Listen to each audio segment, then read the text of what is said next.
नमस्कार, आप देख रहे हैं IBC 24। मैं हूं आपके साथ रचना नितेश और मेरा मध्य प्रदेश में आप सभी का बहुत बहुत स्वागत है। मध्य प्रदेश में शिवराज सिंह चौहान सरकार के कैबिनेट विस्तार के बाद अब मंत्रियों के विभागों के बंटवारे की सियासी कवायद शुरू हो चुकी है। किस नेता को कौन सा मंत्रालय मिलेगा, इसको लेकर कयासों का दौर जारी है। हालांकि इस बीच दिल्ली पहुंचे मुख्यमंत्री शिवराज सिंह चौहान ने कहा है कि मंत्रियों के विभागों का बंटवारा भोपाल वापसी के बाद हो जाएगा। दिल्ली में रक्षा मंत्री राजनाथ सिंह से मुलाकात के बाद मीडिया से बातचीत में सीएम शिवराज सिंह चौहान ने कहा कि कैबिनेट का विस्तार हो चुका है और जहां तक मंत्रियों के विभागों के बंटवारे का सवाल है, भोपाल पहुंचने पर पोर्टफोलियो के बारे में निर्णय होगा।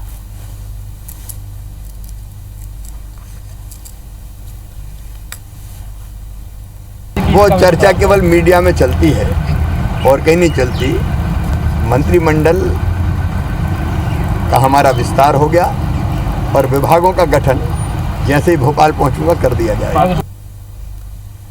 मुख्यमंत्री शिवराज सिंह चौहान ने केंद्रीय मंत्रियों से मुलाकात की। वहीं मुख्यमंत्री रक्षा मंत्री राजनाथ सिंह से मुलाकात कर उन्हें ग्वालियर, चंबल, अचल में सैनिक स्कूल खोलने के संबंध में प्रस्ताव दिया है।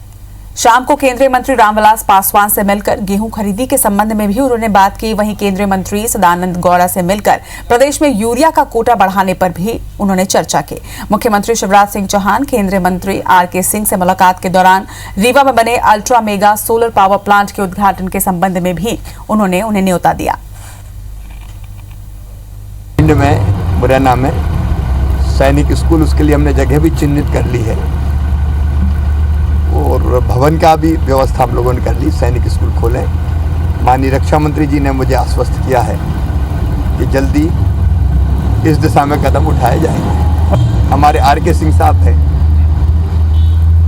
हमारे एनर्जी मिनिस्टर, उनके पास जा रहा हूँ। अब 750 मेगावाट का सोलर पावर प्लांट अपने आप में एक बड़ी उपलब्धि है और दिल्ली की मेट्रो ट्रेन को भी वहाँ से बिजली मिलेगी। मंत्रिमंडल का हमारा विस्तार हो गया और विभागों का गठन जैसे ही भोपाल पहुंचूंगा कर दिया जाएगा।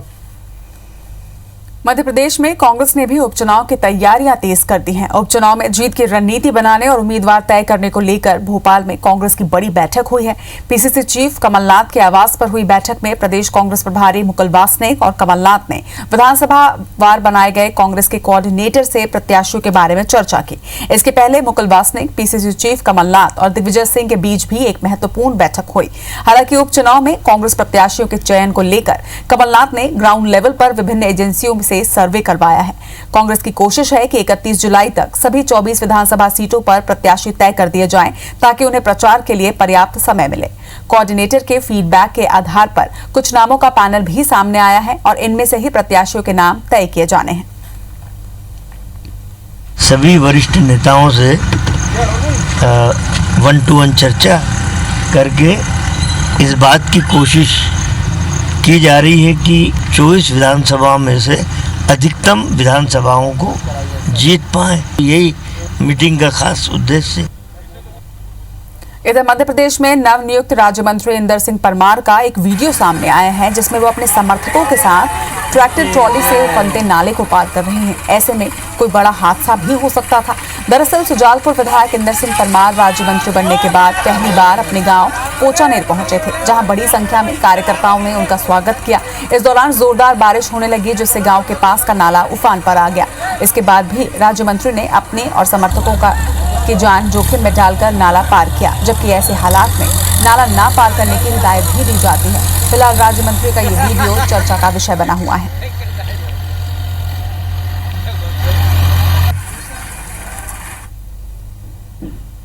इधर इंदौर में कोरोना से मौत का आंकड़ा लगातार बढ़ता जा रहा है। जिले में कोरोना मृत्यु दर राष्ट्रीय औसत से भी ज्यादा हो गई है। इंदौर में कोरोना से मृत्यु दर 5% है, यानी कि हर 100 मरीजों में से 5 मरीज कोरोना के संक्रमण से अपनी जान गंवा रहे हैं। देश में ये दर 2.95% है। हालांकि इंदौर में पिछले कुछ दिनों से कोरोना के नए केस की रफ्तार में जरूर कमी आई है। बावजूद इसके मौत का यह आंकड़ा चिंता का विषय बना हुआ है। बीते 33 दिनों से इंदौर में हर दिन 3 से 4 मौतें हो रही हैं। वहीं इंदौर में कोरोना से अब तक 244 लोगों की मौत हो चुकी है। फिलहाल जिला प्रशासन कोरोना की रोकथाम में जुटा हुआ है। वहीं कलेक्टर के मुताबिक व्यापक स्तर पर सैंपलिंग और सर्वे करवाया जा रहा है, जिससे मरीजों की सही समय पर पहचान हो सके और मौत के आंकड़े भी न बढ़ें। अभी भी हमारे जो आंकड़े हैं ये निश्चित तौर पे बिल्कुल नियंत्रण में है और स्थिति अभी भी नियंत्रण में है। यदि जनता पूरी तरह से साथ दे, जैसा कि अभी दे रही है, सोशल डिस्टेंसिंग का पालन करें, तो कुछ लोग हमें ऐसे मिले जो डिस्चार्ज हो गए थे, लेकिन कुछ लोग ऐसे मिले जिनकी मौत हो गई थी। ऐसे समस्त लोगों को कोरोना की लिस्ट में, आउटकम में डेथ लिया जाना आवश्यक था, जिनको हम जैसे जैसे हमें पता चलता जा रहा है हम उनकी डेथ डिक्लेयर कर रहे हैं। डेथ रेट अभी चल रहा है, पर थोड़ा पहले की तुलना में कमी आई है अभी जो है, और उसमें भी कार्रवाई चल रही है। उसमें डीन मैडम हमारी पूरी वर्किंग कर रही हैं। जो अर्ली आइडेंटिफाई हो रहे हैं उसमें कहीं इशू नहीं आ रहा है। कुछ केसेस जो कोमोर्बिडिटी के हैं उसी में थोड़ा इश्यूज आते हैं मोर्टेलिटी के। ग्वालियर में कोरोना के केस लगातार बढ़ते जा रहे हैं। अब पुरानी छावनी थाना में पदस्थ एसआई की रिपोर्ट कोरोना पॉजिटिव आई है। रिपोर्ट आने के बाद थाने में हड़कंप मच गया। मौके पर पहुंची स्वास्थ्य विभाग की टीम थाने में पदस्थ सभी 60 पुलिसकर्मियों के सैंपल उन्होंने लिए हैं। इधर एसपी ऑफिस में भी कोरोना दस्तक दे चुका है, जहां सीसीटीवी कंट्रोल रूम में पदस्थ एक आरक्षक की रिपोर्ट पॉजिटिव आई है, जिसके बाद वहां पदस्थ 94 पुलिसकर्मियों का सैंपल लिया गया है और इसके साथ ही सभी को होम क्वारंटाइन किया गया है। आपको बता दें कि शनिवार और रविवार को टोटल लॉकडाउन था, लेकिन बढ़ते केस की वजह से 2 दिन और लॉकडाउन बढ़ा दिया गया है। पुलिस अधिकारियों ने लोगों से लॉकडाउन में सहयोग करने की अपील की है ताकि संक्रमण को रोका जा सके। उसके साथ में जितने लोग काम कर रहे थे उन सबको होम क्वारंटाइन किया गया है और लगातार सैनिटाइजेशन कराया जा रहा है और लगभग 94 लोगों का जो ऑफिस और लाइन से जुड़े हुए लोग थे उनका सैंपल लेके उनकी सैंपलिंग कराई गई है और बिल्कुल पूरी एहतियात बरत रहे हैं। और अब बात मध्य प्रदेश की कुछ और खबरों की। लड़का जब जवान हुआ तो उसके सिर पर सेहरा बंधा, देखने का अरमान भी जवां हुआ, लेकिन समाज में लड़की नहीं मिल रही थी। दुल्हन की तलाश में लड़के वालों की खोज एक ऐसे परिवार पर आकर खत्म हुई जो बाप की दुकान थी। वहां दुल्हन के रूप में बेटी देने का सौदा हुआ, लेकिन इस सौदे का सच सामने आया तो पता चला कि दुल्हन लुटेरी है और परिवार एक शातिर गैंग।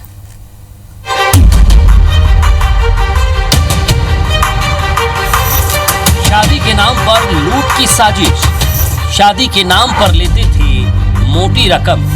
शातिर गिरोह का हुआ पर्दाफाश, पुलिस के गिरफ्त में लुटेरी दुल्हन। कई लोगों संग ले चुकी है 7 फेरे।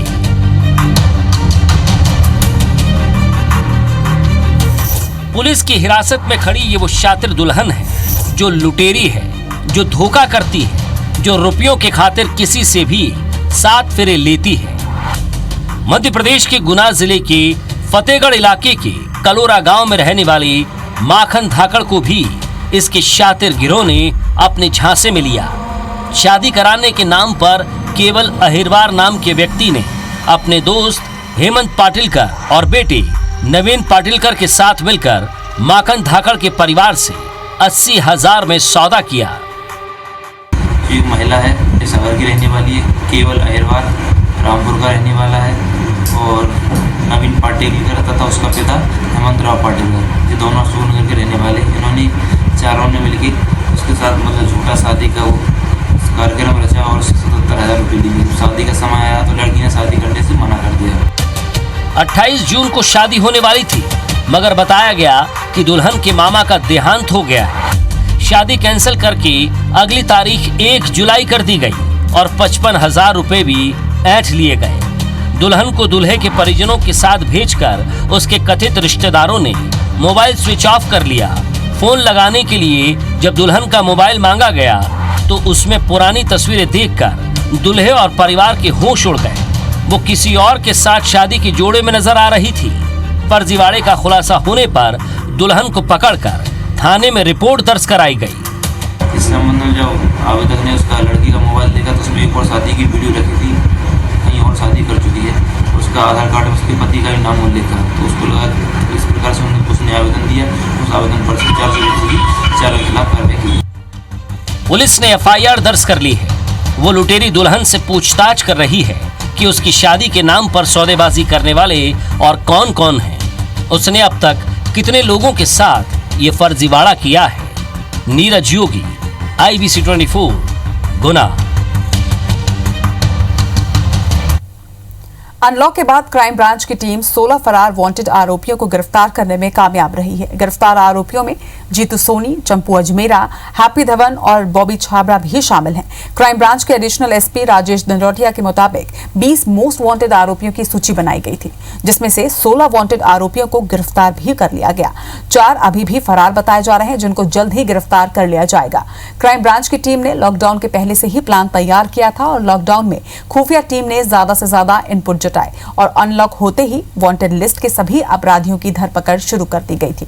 कई आरोपी प्रदेश और देश की सीमा से भी बाहर छुपे थे, मगर पुलिस लोकेशन ट्रेस करते हुए सभी आरोपियों को एक के बाद एक गिरफ्तार कर लिया। 2.5 महीने का लगभग लॉकडाउन था, तो उसमें फिर हमारी क्राइम ब्रांच की टीमों ने लगातार जो टारगेट्स पे थे उनके बारे में स्टडी की, उनके बारे में प्लान बनाया कि किस तरीके से उनको ट्रैक करना है और ट्रेस करना है। तो उस पर लगातार हम काम करते रहे। जैसे 1 जून से लॉकडाउन खुला तो फिर आपने देखा होगा कि बड़े बड़े जो अपराधी हैं, जो फरार अपराधी हैं, उनको पकड़ने में क्राइम ब्रांच ने सफलता प्राप्त की। जबलपुर में लगातार बढ़ रहे अपराध को कम करने पुलिस ने नई पहल शुरू की है। गुंडे बदमाशों पर नकेल कसने वारंटियों के खिलाफ अभियान शुरू किया गया है। अब जो पुलिसकर्मी वारंटियों को पकड़कर लाएंगे उन्हें इनाम दिया जाएगा। जो जितना पुराना वारंटी पकड़ेगा उसे उतना बड़ा इनाम दिया जाएगा। इस अभियान का मुख्य मकसद स्थायी वारंटी के साथ साथ गुमशुदा बच्चों, महिलाओं और बुजुर्गों का पता लगाना है।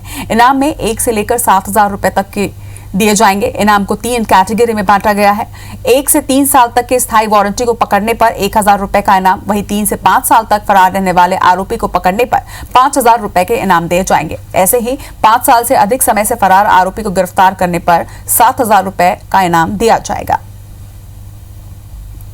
वारंटियों की धरपकड़ के लिए अभियान रखा गया है, जिसमें गुम इंसान भी हैं और जो बच्चियां जो गुम हुई हैं वो भी इस अभियान में शामिल है।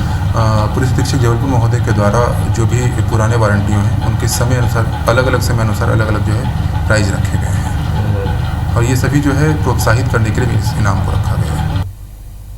इंदौर के स्कीम नंबर 54 में सड़क किनारे खड़ी 2 बसों में अचानक आग लग गई। देखते ही देखते आग ने दोनों बसों को अपनी जद में ले लिया। निगम ने टैंकर भेजकर आग बुझाने की कोशिश की, मगर आग पर काबू नहीं पाया जा सका। जब तक दमकल की गाड़ियां मौके पर पहुंची तब तक दोनों बसें जलकर खाक हो चुकी थी। दोनों बसें प्राइवेट कंपनी की बताई जा रही हैं। हालांकि आग कैसे लगी इस बात का खुलासा नहीं हो सका है। शरारती तत्वों द्वारा बसों में आग लगाने की बात कही जा रही है। फिलहाल पुलिस मामले की जांच में जुटी हुई है।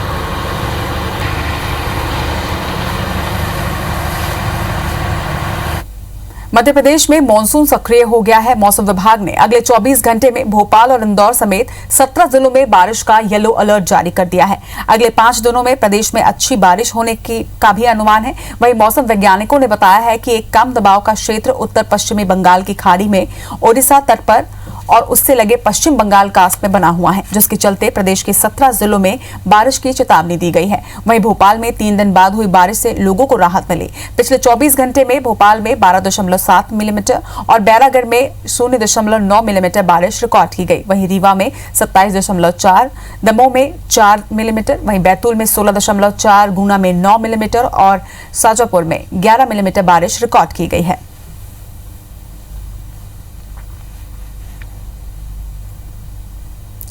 गुरु पूर्णिमा के अवसर पर आज उज्जैन में भगवान श्री कृष्ण और सुदामा की शिक्षा स्थली सांदीपनि आश्रम में पूजा अर्चना की गई।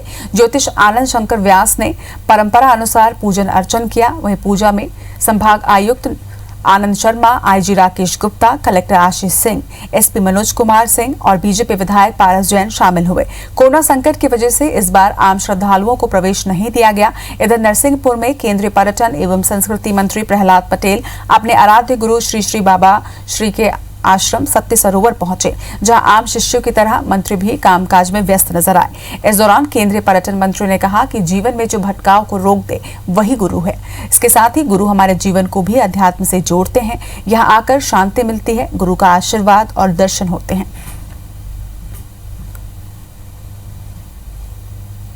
इस बुलेटिन में फिलहाल इतना ही। लगातार खबरों के लिए आप देखते रहिए IBC 24। नमस्कार।